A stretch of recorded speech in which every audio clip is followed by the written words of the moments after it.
Hello, अस्सलाम वालेकुम। तो आज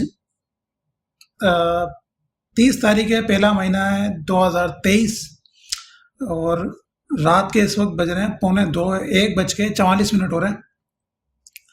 और काफ़ी दिन से हमारे जो पाकिस्तान के भाई हैं और इंडिया के जो सब्सक्राइबर हैं मेरे, वो एक चीज़ पे काफ़ी इसरार कर रहे थे कि काफ़ी मैंने पूरा कोर्स बना दिया और काफ़ी मैंने वीडियो बना दी अब तक एसएमसी पे, आईसीटी पे, लेकिन मैंने एक इम्पोर्टेंट वीडियो जो है वो मैं मिस कर गया।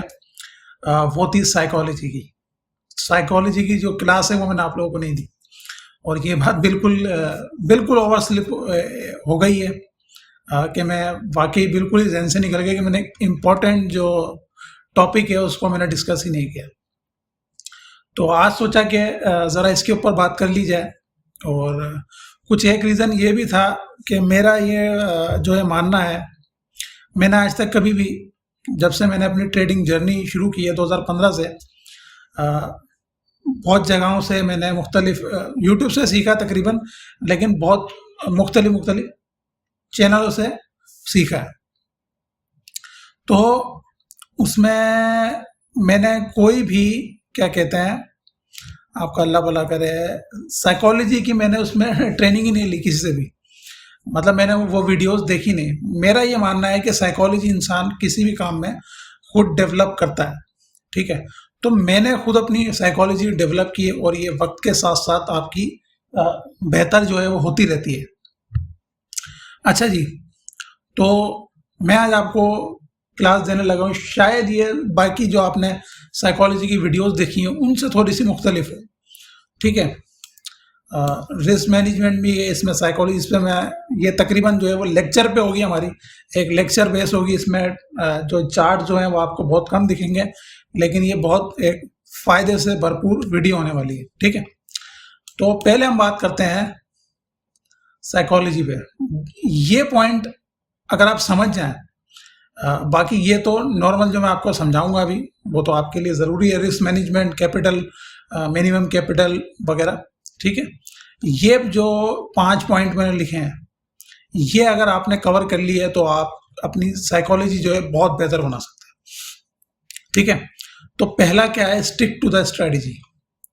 स्टिक टू द स्ट्रेटजी, जो भी आपकी स्ट्रेटजी है, अगर आप मुझे फॉलो कर रहे हैं तो आपकी यकीनन सप्लाई एंड डिमांड के ट्रेडर होंगे, या आप एसएमसी ट्रेडर होंगे, या आप आईसीटी ट्रेडर होंगे, ठीक है। लेकिन अगर आप मुझे इस तरीके से फॉलो नहीं भी करते हैं, यानी मेरी स्ट्रेटजी फॉलो नहीं भी करते, आपकी अपनी स्ट्रेटजी है, आप सिर्फ एनालिसिस के लिए मेरी वीडियोस देखते हैं, उनसे आइडिया लेने के लिए देखते हैं, जो कि अच्छी बात है, एक डिफरेंट पर्सपेक्टिव होना चाहिए, ठीक है।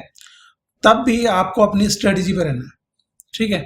तो अब हम यहाँ पे थोड़ा सा चार्ट का सहारा लेते हैं। तो ये हमने कल एनालिसिस किया, आपको पता होगा, गोल्ड का, ठीक है। तो ये हमारी स्ट्रेटजी है, ठीक है।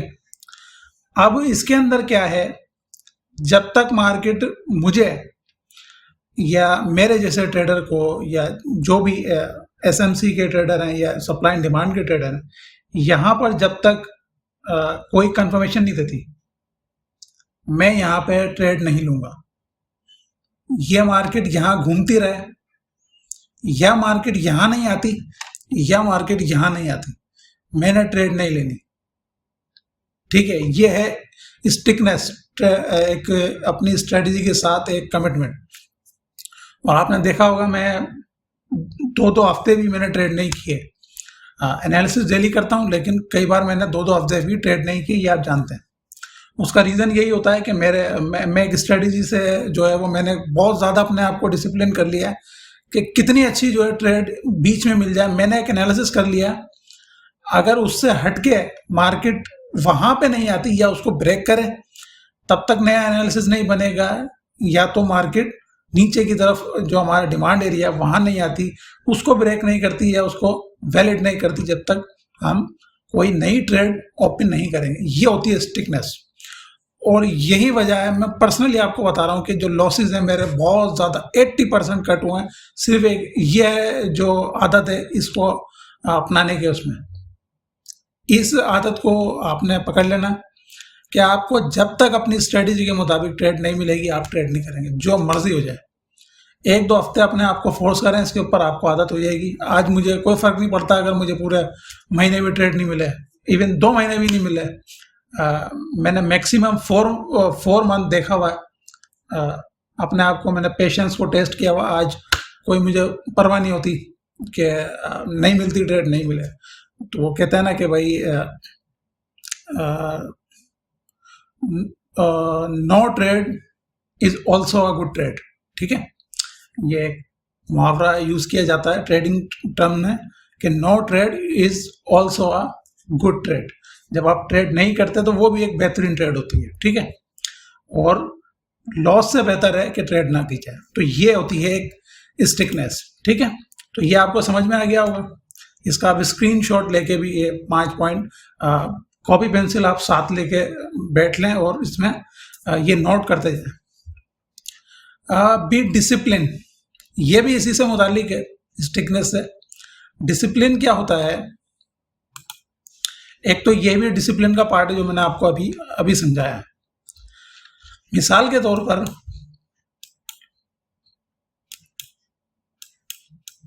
मैंने अभी गोल्ड का चार्ट खोला हुआ है। ठीक है, गोल्ड में लोग क्या करते हैं, मुझे गोल्ड में ट्रेड नहीं मिल रही तो मैं क्या करूंगा, एक अपनी कैटेगरी बना लूंगा कि भाई अगर मुझे गोल्ड में ट्रेड नहीं मिलती तो मैं यूरोड में चले जाता हूँ। ठीक है, यूरोड खोल लिया मैंने। अब मैं यूरोड पे देखूंगा मुझे ट्रेड मिल रही है नहीं मिल रही।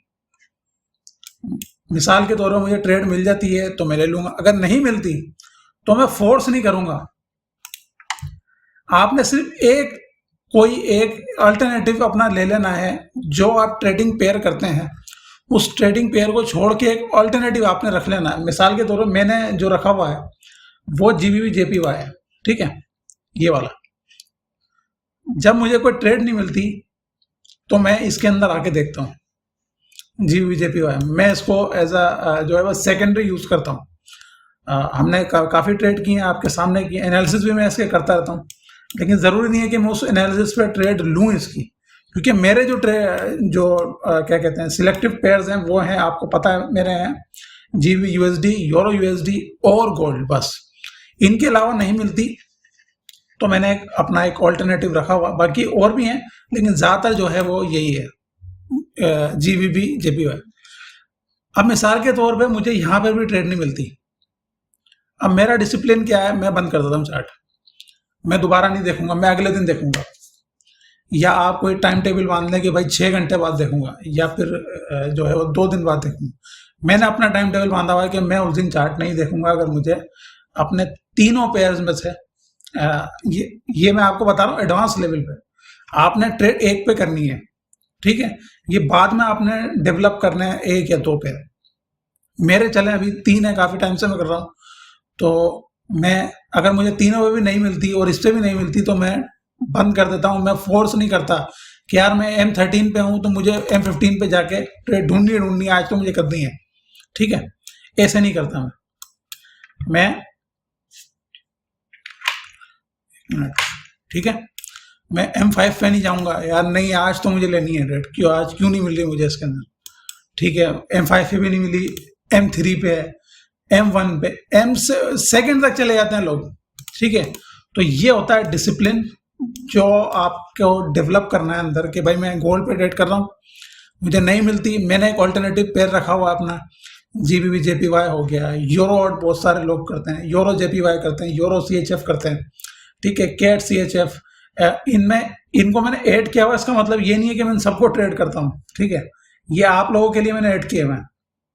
जिस तरीके से क्रिप्टो के हैं, मैं सब तो ट्रेड नहीं करता, ये मैंने आप लोगों के लिए, मैं कोई कुछ जो है वो ऑड जेपीवाई का भी मांग लेते हैं लोग, ऑड यूएसडी भी करते हैं ट्रेड।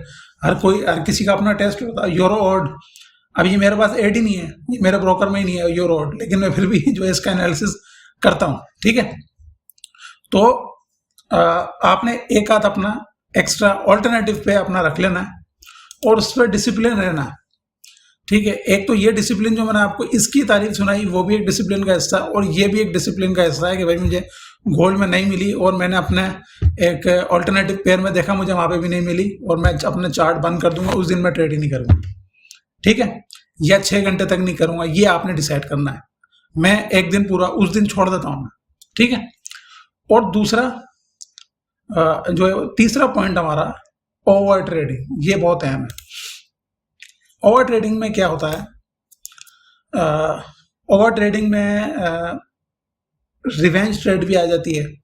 मिसाल के तौर पे मैंने यहाँ से बाय किया, ये हमारी कितनी ज़बरदस्त ट्रेड थी लास्ट वीक की। मैंने यहाँ से मैं समझता हूँ मैंने यहाँ से सेल किया, ठीक है। यहाँ पर मार्केट ने इंगल्फिंग बनाई, मैंने यहाँ पे मान लेते हैं मैंने यहाँ पे सेल कर दिया।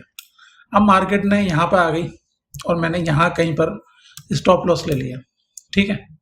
अब मैं क्या करूँगा, जब मार्केट दोबारा नीचे आएगी, अब मेरे अंदर गुस्सा आएगा कि यार ये जो मैंने लॉस किया है ना, ये मुझे रिकवर करना है। ये आप लोगों के साथ भी होता होगा, यकीनन होता होगा, ठीक है। ऐसा हो ही नहीं सकता कि ये ना हो, सबके साथ होता है। शुरू शुरू में बहुत होता था कि यार ये मुझे फ़ौरन रिकवर करना है, ये कैसे मार्केट ने मुझसे ले लिया। आप नीचे आएगी, फिर मैं यहाँ पर सेल लगाऊंगा कि अब तो ट्रेड में नीचे जाएगी मार्केट, और ऊपर चली जाती है, ठीक है।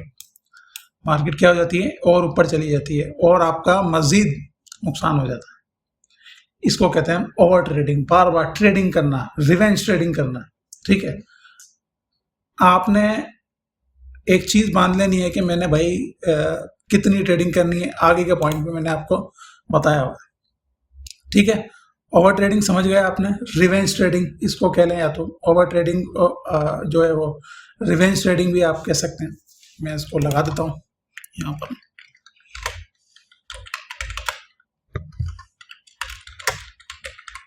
रिवेंज ट्रेडिंग, ठीक है। रिवेंज ट्रेडिंग नहीं करनी कभी भी, ओवर ट्रेड नहीं करना, गुस्से में ट्रेडिंग नहीं करनी, ये सब इसी जुमरे में आ जाता है, ठीक है। और अगला मैंने आपको बताया हुआ 2 trades in a week only if you have a valid setup according to your strategy। जो आपकी स्ट्रेटजी है उसके मुताबिक आपने एटलीस्ट कोशिश करनी है कि 2 ट्रेड लें। अभी आपने देखा होगा तकरीबन 2 महीने हो गए, हम हफ्ते में तकरीबन मैंने 3 या 4 दफ़ा 2 ट्रेड ली। इस हफ्ते भी लिए, मतलब जो पिछला हफ्ता गया अभी चल ही रहा है, अभी तो ख़त्म नहीं हुआ, आज ख़त्म हो गया, कर 1 बज गया, मंडे लग गया। तो पिछले हफ्ते में हमने 2 ट्रेड ली, उससे पिछले में भी हमने 2 ट्रेड ली, उससे पिछले में भी 2 ट्रेड ली थी, ठीक है। तो मेरी जो पर्सनल, मैंने आपको ये बताया ना, ये 5 पॉइंट है मेरे पर्सनल हैं, मैं इनको फॉलो करता हूँ, और इनको आप फॉलो करेंगे तो आपकी भी जो साइकोलॉजी है वो बेहतर हो जाएगी, ठीक है। तो 2 ट्रेड आपने वीक के अंदर कोशिश करनी है, वीक में मिले, अगर वैलिड सेटअप हो तो, वरना एक करनी है, या नहीं मिले तो नहीं करनी।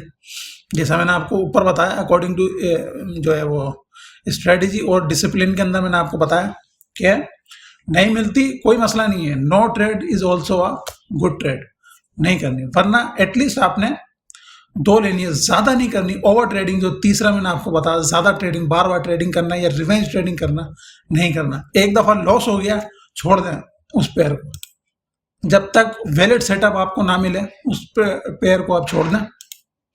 रिवेंज ट्रेड उसके अंदर नहीं करनी, और बार बार ट्रेडिंग नहीं करनी, और 2 से ज़्यादा ट्रेड नहीं करनी। अगर आपके दोनों पॉजिटिव कहीं छोड़ दें, मुझे बाज़ औक़ात पिछले हफ्ते ही मुझे जो है GBP/USD के अंदर, मैं खोल लेता हूँ, वो शायद मुझे दिख जाए, याद आ जाए, GBP/USD, हाँ, हमने कहाँ ली थी, यहाँ ट्रेड ली थी, यहाँ मैंने ट्रेड ली थी, ठीक है। मार्केट ऊपर गई, मैंने यहाँ पर ब्रेक इवन किया। ये जो मूव आप देख रहे हैं, ये वाला, ये जब यहाँ आई थी, यहाँ पे मुझे एक और ट्रेड मिल रही थी, लेकिन मैंने वो नहीं ली। मैंने कहा नहीं, इसको चलने दें, क्योंकि मेरी ऑलरेडी ये सेकंड ट्रेड थी, तो मैंने कहा इसको चलने दें, मैं क्यों तीसरी ट्रेड लूँ। अगर यहाँ पे ब्रेक इवन मेरा हो जाता है, मैं ब्रेक इवन लेके बाहर हो जाऊँगा, नहीं होता मैं ट्रेड जाने दूंगा, ठीक है। क्योंकि यहाँ मार्केट आई थी इस जगह से, स्ट्रक्चर से, ये स्ट्रक्चर आप देख रहे हैं, ये मार्क करके दिखाता हूँ आपको, ये वाला स्ट्रक्चर, ठीक है। ये जो स्वीपिंग स्ट्रक्चर है, यहाँ से मार्केट, ये देखें, यहाँ से मार्केट ने एक नीचे की तरफ रिएक्शन दी, इस सप्लाई से टकरा के, और मार्केट ने नीचे की तरफ आई। तो मुझे ये था कि मैं ब्रेक इवन ले लूँगा, ब्रेक इवन मैं कर चुका था, या तो मैं ब्रेक इवन लेके निकल जाऊँगा नो लॉस नो प्रॉफिट में, या तो मैं यहाँ पे दो जो है वो इस स्ट्रक्चर पे, ये वाले स्ट्रक्चर को फॉलो करके दोबारा ले लेता। चांसेस यही थे कि मार्केट दोबारा ऊपर जाएगी, और वैसा ही हुआ। लेकिन मैंने ट्रेड नहीं ली, मैंने कहा नहीं, डिसिप्लिन से अपने नहीं हटना। जब तक अगर मार्केट ऐसे ही नीचे आती बगैर किसी स्ट्रक्चर के, तो शायद मैं सोच सकता था, मैं छोटी लॉट ले लेता, जो लगाई हुई थी मैंने, क्या कहते हैं, मिनी लॉट मैंने लगाई हुई थी, तो मैं शायद माइक्रो लॉट पे आके ले लेता उसमें। लेकिन डिसिप्लिन नहीं छोड़ा, और उस पर कार बंद रहे। अल्हम्दुलिल्लाह यहाँ पे हमने निकल गए थे आपके सामने, और एक अच्छी ट्रेड हो रही है, ठीक है। तो ये होता है, 2 ट्रेड की कोशिश आपने करनी है। अब ये नहीं कि आपने 2 ट्रेड करनी ही करनी है, मैंने कहा ना, only if you have a valid setup, ठीक है। नहीं मिलता, जाने दें। तो अगर नहीं मिले तो no trade is also a good trade. ऐश करें, मूवी देखें, नेटफ्लिक्स खोलें, मजे करें, ठीक है। ये हो गया अपना 4 पॉइंट। अब 5 पॉइंट, ये बड़ा अहम है। Be selective in pairs, try to stick to 2 pairs only, otherwise 1, ठीक है। आपने ये डिसाइड करना है कि आपने कौन सा पेयर ट्रेड करना है, ठीक है। अब बहुत से लोग मुझे कमेंट में भी पूछ रहे होते हैं, आपने भी देखा होगा कि अब मैं किस पे ट्रेड करूं, कौन सा हो। तो मेरे पर्सनल जो हैं वो GBP USD, यूरो USD और गोल्ड। अब इसके रीज़न भी हो सकते हैं। यूरो USD जो है वो ज़्यादा वॉलेटाइल नहीं है, एक नॉर्मल वॉलेटिलिटी के साथ चलता है, ठीक है। GBP ये जो न्यूजीलैंड डॉलर है, ये वाला, इसमें वॉलेटिलिटी बहुत ज़्यादा है। ये देखें, हमारा ये जो सेटअप हिट हुआ था यहाँ पर, आप वॉलेटिलिटी इसके अंदर चेक करें ज़रा। ये जो ऑर्डर फ्लो है, इसको आप चेक करें, इसके अंदर इंतहा की वॉलेटिलिटी होती है GBP न्यूजीलैंड के अंदर, ठीक है। ऐसा नहीं है इसको हम ट्रेड नहीं कर सकते। मैं देखें, बिल्कुल एनालिसिस जो है वो सेल टू बाय, ये हमने किया हुआ था, आप जाके मेरे चैनल पे देख सकते हैं। और ये बाय के अंदर भी चल रहा है, लेकिन बस दिल नहीं करता, इसको नहीं करता ट्रेड। और यूरो USD जो है वो नॉर्मल है, इसका आप ऑर्डर फ्लो देख सकते हैं, आराम से चलता है। ज़्यादा इसके अंदर स्टॉप हंटिंग के चांसेस कम होते हैं। इतनी ज़्यादा मैनिपुलेशन तो होती है हर पेयर में, लेकिन इतनी ज़्यादा नहीं होती। जबकि GBP न्यूजीलैंड के अंदर पैसा एकदम जो है मार्केट, इसमें लोग जो है वो डालते हैं, ठीक है। शुरू से ही मोस्ट वॉलेटाइल जो है वो पेयर माना जाता है फॉरेक्स के अंदर, ठीक है। तो इसको ट्रेड नहीं करते, बहुत से लोग करते हैं। और GBP USD नॉर्मल है, ऐसे ही पसंद है, कोई ऐसी खास वजह नहीं है।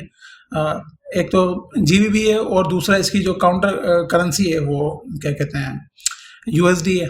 बहुत ज़्यादा लोग जो है वो क्या कहते हैं इसको ट्रेड करते हैं, बस शुरू से आज सेट है इसलिए इसको कर लेते हैं। बाकी स्ट्रेटजी सब पे सेम ही रहती है, कोई भी आप करेंगे ये अपनी स्ट्रेटजी के मुताबिक करेंगे, वो ट्रेड जो है वो चलेगी उसके ऊपर। लेकिन एक बहुत टाइम से कर रहे होते हैं, एक साइकोलॉजी बनी हुई होती है, हाँ यार ये ट्रेड अच्छा जो है पेयर अच्छा लगता है। गोल्ड मकबूल है सबसे ज़्यादा, ठीक है। प्रॉफिट भी ज़्यादा होता है, लॉस भी ज़्यादा होता है, ठीक है। मकबूल है, अच्छा है, ज़्यादातर इसके अंदर ट्रेड निकल आती हैं, बाज़ होगा 3-3 4-4 ट्रेड निकल आती हैं, ठीक है। तो इसलिए इसको ट्रेड कर लेते हैं, कोई खास वजह नहीं है। तो ये आपने डिसाइड करना आपने कौन सा पेयर ट्रेड करना है। अब मैं आगे चल के आपको बताऊंगा। ये हमारे हो गए 5 रिस्क मैनेजमेंट में। बल्कि मैं आपको अभी बता देता हूं कि जो गोल्ड है, अगर आप अच्छी रिस्क मैनेजमेंट चाहते हैं तो जब तक आपका $5,000 का ये अकाउंट ना हो, आप इसको ट्रेड ना करें, ठीक है। क्योंकि इसकी जो कीमत है वो ज़्यादा होती है, तो उसी हिसाब से जो इसका लॉस होता है पर पिप और प्रॉफिट होता है वो उसी हिसाब से ज़्यादा होता है। समझ रहे मेरी बात को। आप इसके अंदर माइक्रो लोड भी लगाते हैं, वो बाज़ औक़ात $5 के बन जाता है पिप, उसका 4 का बन जाता है, 3 का बन जाता है, फिक्स नहीं होता, ठीक है। और बहुत ज़्यादा वॉलेटिलिटी इसके अंदर आ जाती है। तो हंटिंग जो है वो आप देख सकते हैं, अगर आपको लिक्विडिटी का इतना अंदाज़ा नहीं है, जो लिक्विडिटी ट्रेडर है मेरी तरह जिन्होंने मेरे कोर्स से सीखा हुआ है या मुझे फॉलो करते हैं, तो हम लोग ज़रा बच जाते हैं इस चीज़ों से। ये जो लिक्विडिटी हंटिंग आपको दिख रही है, क्योंकि हमें ज़रा दिख जाता है, आंखें ट्रेन है। तो अगर आप भी जो है वो लिक्विडिटी ट्रेडर हैं या स्मार्ट मनी ICT को फॉलो करते हैं, तो आपको भी इन चीज़ों का अंदाज़ा होगा कि हाँ यार स्टॉक हंटिंग कितनी ज़्यादा खतरनाक हो सकती है, ठीक है। तो 5000 का होगा ना, तो आपने फिर इसको ट्रेड करना है। अदरवाइज आप यूरो USD और GBP USD बेस्ट है आपके लिए, ठीक है। वो आगे मैंने यहाँ पर किया हुआ, ये देखें।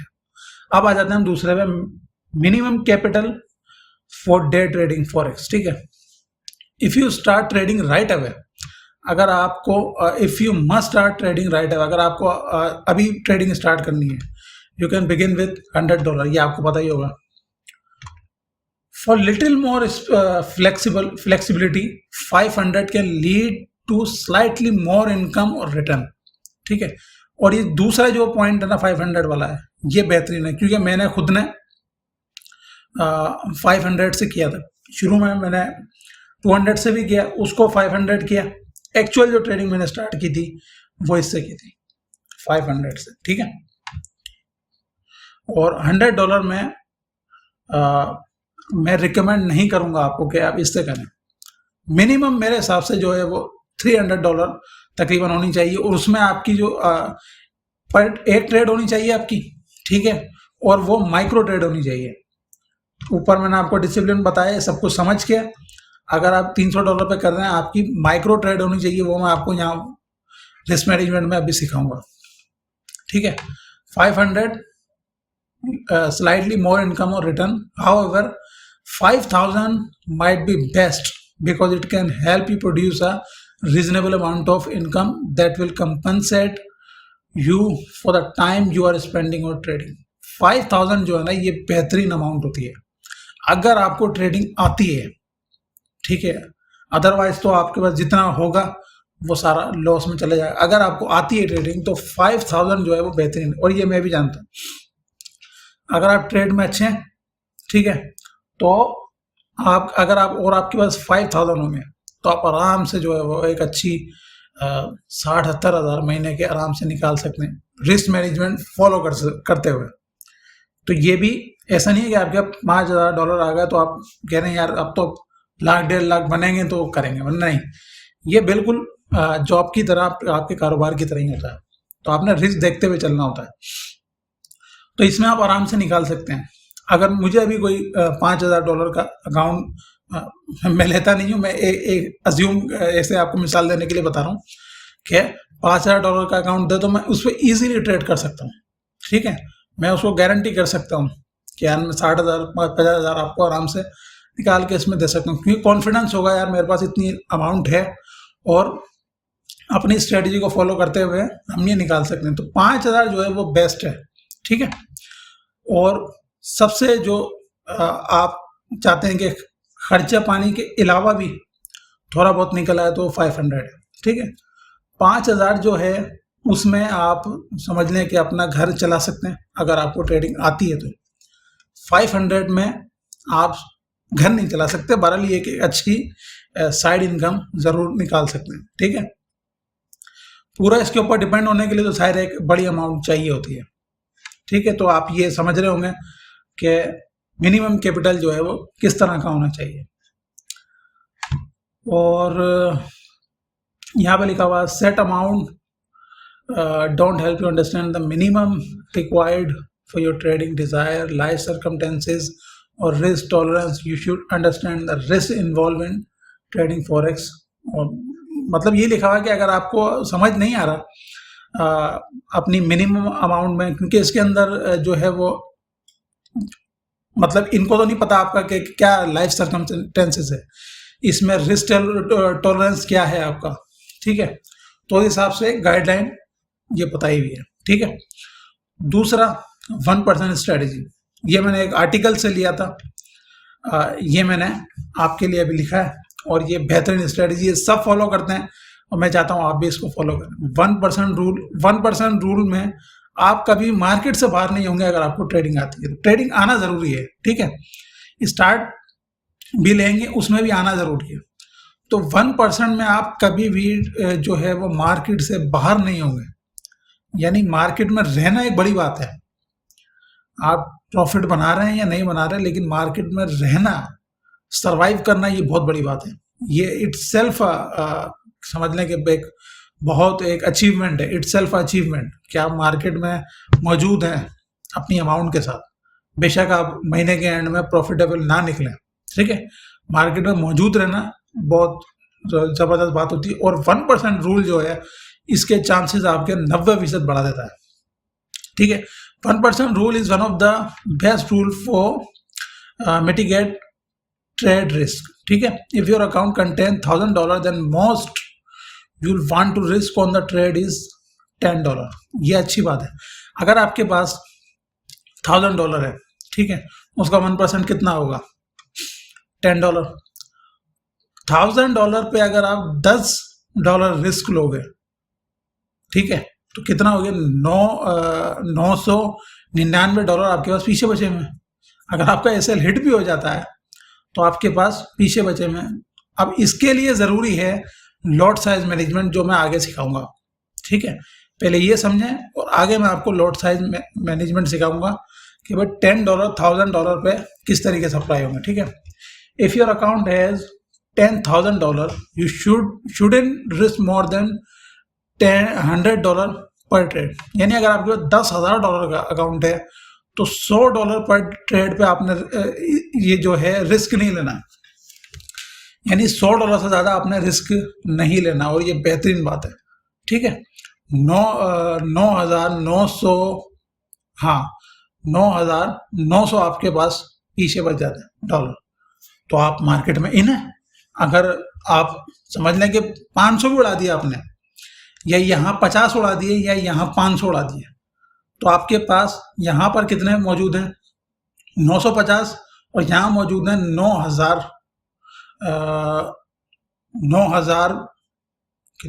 कितने हो गए यार? 9,950, ठीक है। नहीं, 9,500, सॉरी यार, 9,500।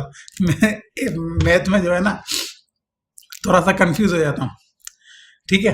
तो 10,000 में आपके पास 9,500 बच गए अगर आपने 500 उड़ा भी दिए तो फिर भी at the end of the month अगर आपने $100 चलें 4 हफ्ते में भी आपने $100 उड़ा दिए तो एट द एंड आपके पास एक हैंडसम अमाउंट है, ठीक है। तो इसी तरीके से अब यहाँ पर आ जाती है ये कैसे करना है। फॉरेक्स पे ट्रेड इन यूनिट, ठीक है। माइक्रो, मिनी, माइक्रो के अंदर 1000 यूनिट होते हैं, मिनी लॉट के अंदर 10,000 यूनिट होते हैं, और स्टैंडर्ड के अंदर 1 लाख होते हैं। ये आपको शायद पता हो, शायद नहीं पता। मैं यहाँ पे थोड़ी सी आपको बता देता हूँ कि माइक्रो लॉट क्या होती है। 0.01 ये हो गया माइक्रो लॉट, ठीक है। 0.10, ठीक है, या फिर सिर्फ 0.10 होती है, इसलिए मैं 10, ये मिनी लोड हो गया, ठीक है। और स्टैंडर्ड लोड आप सबको पता है 1.00, ये हो गया आपकी स्टैंडर्ड लोड, ठीक है। तो when USD is listed second in the pair such as euro USD, यानी बेस करेंसी अगर USD नहीं है और आपने अपना जो अकाउंट है वो USD में जो है वो फंड किया है, तो जो पिप की जो क्या कहते हैं, अल्लाह वाला करे, आपकी प्रॉफिट होगा वो काउंट होगा USD के अंदर, ठीक है। ये इसके अंदर ज़रा एक ट्रिकी सी चीज़ है थोड़ी सी, ये आपको समझनी होगी। यानी USD जिसके अंदर सेकंड करेंसी है ना, बेस करेंसी तो ये होती है जो पहले होती है। यानी आप अगर सेल कर रहे हैं तो यूरो आप सेल करेंगे और बाय आप कर रहे होंगे USD। अगर आप बाय की ट्रेड लगा रहे हैं तो आप यूरो बाय करेंगे और ये सेल करेंगे, ठीक है। फॉरेन एक्सचेंज इसी को कहते हैं, जब आप कोई चीज़ बाय कर रहे होते हैं तो दूसरे साइड पे खरीद रहे होते हैं, ठीक है। तो अगर यूएसडी सेकंड करेंसी है और आपने अपना अकाउंट भी यूएसडी के अंदर जो है वो डाला हुआ है, तो आपकी जो पिप वैल्यू काउंट होगी वो यूएसडी के अंदर होगी, वरना जो सेकंड करेंसी होगी उसके अंदर वो काउंट होगी, बेशक आपने यूएसडी के अंदर किया हुआ। तो ये इतना इंपॉर्टेंट नहीं है, हम यूएसडी पे ही चलते हैं, ठीक है। तो अब यहाँ पे आ जाते हैं, if you hold a micro lot, ठीक है, 0.01 के अगर आप लॉट से ट्रेड कर रहे हैं तो ईच पिप मूवमेंट आपको 10 सेंट, ठीक है, 10 सेंट आपको ये पड़ेगी, एक पिप आपको 10 सेंट का पड़ेगा। If you hold a mini lot, अगर आप 0.1 की लॉट जो है वो यूज कर रहे हैं तो आपको एक पिप $1 का पड़ेगा, ठीक है। अच्छा, ये एग्जैक्ट नहीं होता है, ये बात याद रखिएगा कि कहीं आप चलती हुई मार्केट में जब इसको काउंट करेंगे तो ये बिल्कुल एग्जैक्ट नहीं होगा। यहाँ पर ये 12 सेंट भी हो जाएगा, कभी ये 11 भी हो जाएगा, ठीक है। यहाँ पर ये $1 भी दिखा रहा होगा, कभी 90 सेंट दिखा रहा होगा, कभी 97 सेंट दिखा रहा होगा। तो ये ऊपर नीचे होता रहता है, लेकिन जो एक्चुअल वैल्यू होती है वो यही होती है, ठीक है।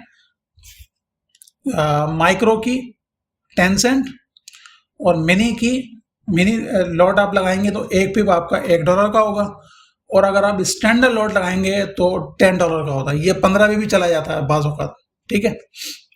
जब मैंने, आपको याद होगा लास्ट मंथ जीबीपी जेपीवाई में मैंने लगाई थी, तो उस वक्त जो पड़ रहा था, क्योंकि वो सेकंड करेंसी यूएसडी नहीं थी, जेपीवाई थी, तो उसमें मुझे कोई $12-13 का पड़ रहा था, ठीक है। तो उसमें फ़ायदा भी होता है और नुकसान भी उसी तरीके से होता है। तो ये ऊपर नीचे होते रहते हैं। तो अब आ जाते हैं यहाँ पर, क्या फर्स्ट रूल 1% रूल है। आपने अगर माइक्रो लॉट लगाई हुई है तो आपका जो क्या कहते हैं पिप होगा वो कितने का होगा, 10 सेंट का होगा। तो अब आपका रिस्क जो है वो 1%, अगर आपके पास $1000 है, $1000 मान के चलते हैं, आपके पास $1000 है, तो उसका जो है वो रिस्क क्या होगा, $10 होगा, ठीक है। 100 का क्या होगा, 1 होगा, और 1 कितने बनेंगे, यहाँ पर 10 पिप लगाएंगे आप तो आपके $1 बन जाएंगे अगर आप 100 का कर रहे हो तो। और अगर 1000 पे जो है आपका रिस्क $10 है, और अगर आप 1000 के ऊपर जो है माइक्रो लॉट लगाएंगे, माइक्रो लॉट अगर आप 1000 पे लगाएंगे तो आप कभी भी मार्केट से जो है वो आउट नहीं होंगे, मार्केट के अंदर ही इन रहेंगे आप। तो आपकी जो मनी मैनेजमेंट है वो इतनी ज़बरदस्त हो जाएगी, तो आप मार्केट के अंदर इन रहेंगे अगर आप लालची नहीं हैं तो। वरना 1000 के ऊपर आप मिनी लॉट लगा सकते हैं, ठीक है, लेकिन वही 1% रूल होना चाहिए। 1% रूल क्या होगा, आपके 10 पिप का एसएल होना चाहिए। अब कहाँ गया मिनी लॉट, मिनी लॉट एक पिप की जो है वो $1 की है, और आपने 1% लगाना है। 1% कितना हो जाएगा, $10, ठीक है। और आपका जो एसएल कितना होना चाहिए, वो 10 पिप का होना चाहिए, ठीक है, समझ रहे हैं। इसी तरह स्टैंडर्ड में तो जाहिर है आप इतनी जल्दी लगाएंगे नहीं, बहुत कॉन्फिडेंस चाहिए होता है भाई स्टैंडर्ड लगाने के लिए। तो आपने इस पे ध्यान देना है, 10 सेंट पे और $1 पे। तो उम्मीद करता हूँ कि मैं आपको अच्छे तरीके से समझा पाया हूँगा, ठीक है। इस पे आपने जो है वो ध्यान देना है, इस पे आपने ध्यान देना है। और सबसे बड़ी बात, जो रिस्क मैनेजमेंट का जो ये चैप्टर है, इस पे आपने ध्यान देना है। इसका स्क्रीनशॉट ले लें, अपने तरीके से भी आप इसको स्टडी कर सकते हैं। मैं समझता हूँ मैंने तकरीबन सारा आपको समझा ही दिया है, और एक दो दफ़ा और देखेंगे इसको तो आपको मज़ीद समझ में आ जाएगा। तो मैं एक खला था जो मैंने आज पूरा कर दिया है। काफ़ी जो है बिल्कुल ओवरलुक हो चुका था, देखा नहीं था मैंने, और आज वो खला पूरा अल्हम्दुलिल्लाह हो गया। कोशिश करूँगा कल जो है वीडियो में इसको अपलोड कर दूँ, बना तो अभी रात को रहा हूँ, कल मैं इसको ज़रा एडिट वेडिट करके इंशाल्लाह कल अपलोड कर दूँगा इंशाल्लाह, ठीक है। आपसे मुलाकात होगी परसों, तब तक के लिए अल्लाह हाफिज़। परसों मतलब अभी तो रात में हूँ ना, तो सुबह ये अपलोड हो जाएगी कल, और फिर परसों आप सब कल देखेंगे तो आप कल समझेंगे कि परसों यानी बुध वाले दिन नहीं, वो आपसे मुलाकात होगी मंगल वाले दिन, ठीक है। अल्लाह हाफिज़।